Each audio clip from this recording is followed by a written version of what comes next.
Hi, everyone. My name is Mandy Chang, and I'm from BBC Storyville. Storyville is the BBC's international feature documentary strand, and we look for films from all over the world. We take them at every stage, from the beginning when filmmakers are developing their projects, right through to post-production. And we search the planet looking for the best films, for the best filmmakers. We work with really experienced directors and producers, but also we work with new talent. And that's a really important part of what we do. Our films are challenging, distinctive, provocative, interrogative, human, and they're always excellent. So the festival forum asked me to talk about my lockdown looking glass. And first of all, I just wanted to take a moment to celebrate the fact that people are still coming up with so many fabulous ideas, are doing research on projects all over the world that are provocative, distinctive, challenging, investigative, and making films that, have huge power and tell us a lot of really interesting and important things about what's going on in the world at the moment. Of course, there's been lots of delays, extended edits, the struggle to go filming, and that all has required patience and understanding from everyone, from the commissioners to the filmmakers. But I think it's a miracle that films are still getting made, and it's a testament to the tenacity and determination of filmmakers everywhere to continue to tell their stories and to find new ways of making them.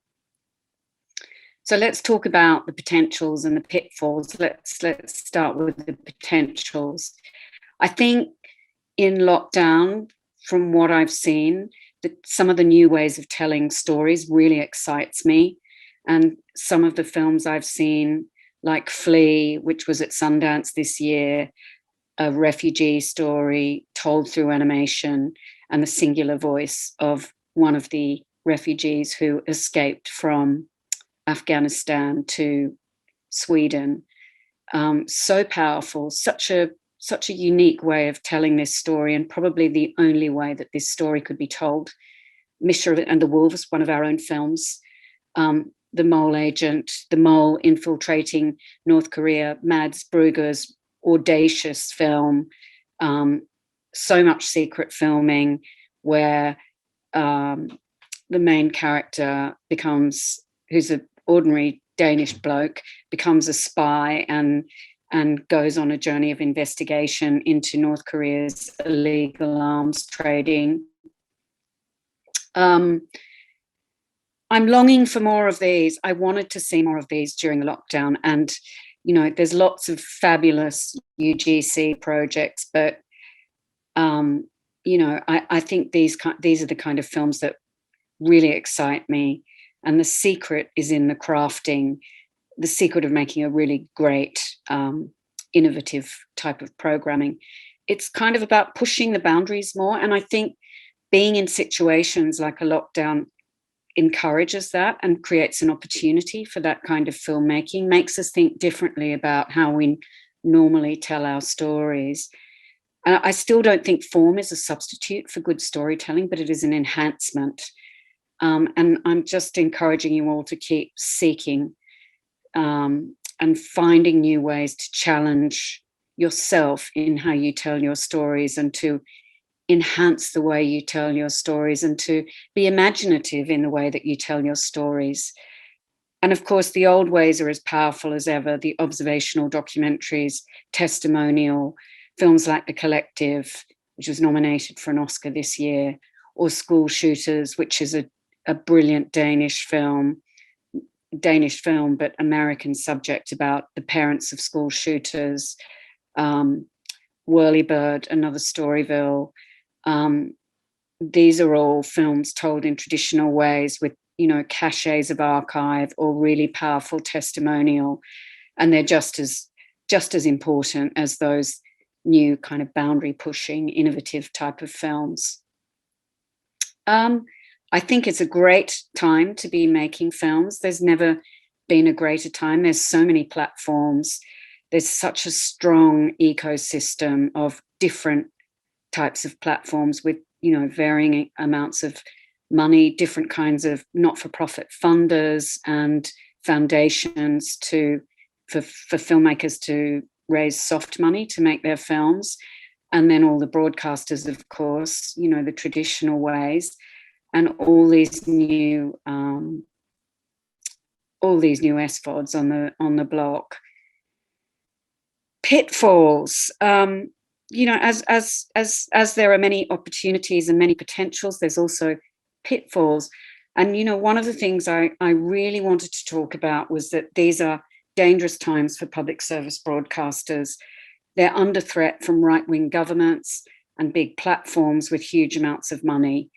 And as ever, they're facing increasing competition and shrinking budgets. But I still believe that there's a unique space for feature documentary slates like Storyville that is absolutely unique to this strand and unique to the other public service broadcasters around the world who we often, we club together often to pool our money and to support the kind of films that we want to see on our channels. Even though it's a great time for filmmakers, I still think we need to be brave, and you need to be brave to support the kind of films that get shown on the public service broadcasters because of their value journalistically, culturally, educationally, and even just as pure entertainment. And that is completely immeasurable. The other thing I wanted to talk about in terms of pitfalls is that, it's very safe for us to stay in our bubbles and not break out of those to talk about the issues that really matter. And it's easy to stay inside your comfort zone. But, I guess for people like me, it's important to reach out to new filmmakers that I don't know and not just kind of hang out with the people that I do know who, come back and make films for us year after year, but to keep reaching out to kind of new talent, especially new talent in territories that are kind of newly emerging territories for documentary filmmakers, places like Africa, India, China, Asia, the Middle East.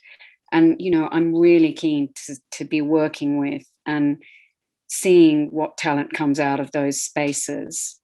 And also for me, people like me to reach upwards to our bosses, the people who make the decisions, the people who kind of set the funding, to keep pushing them to provide more funding and more support for strands like this, which are not, they're not the same as drama, they're not the same as the kind of domestic genres, but that international space and that support for the international filmmaking is also really important. And it's just easy to stay in your bubble and not to try and change the status quo. So, whatever area you're in, whether you're a filmmaker, whether you're a festival organizer, or whether you're a commissioning editor, whether you're a funder of some kind of supporter of a film or a foundation, it's important to go outside of the comfort zone and for us all to work together and collectively to see the kinds of films made that we want to see on our screens, and to share knowledge and to communicate with each other, because communication and storytelling is what we're all about. And, I really want to see filmmakers continue to take their films to the public service broadcasters, because if they disappear from that space, the standard of filmmaking will disappear, because I do believe that the public service broadcasters set the gold standard for making documentaries. And finally, I just wanted to say good luck with your pitching and with your films, whatever you're bringing to this forum or festival. I really look forward to seeing them all. I really look forward to hearing all your pitches and to meeting you in the next couple of days. Thank you very much.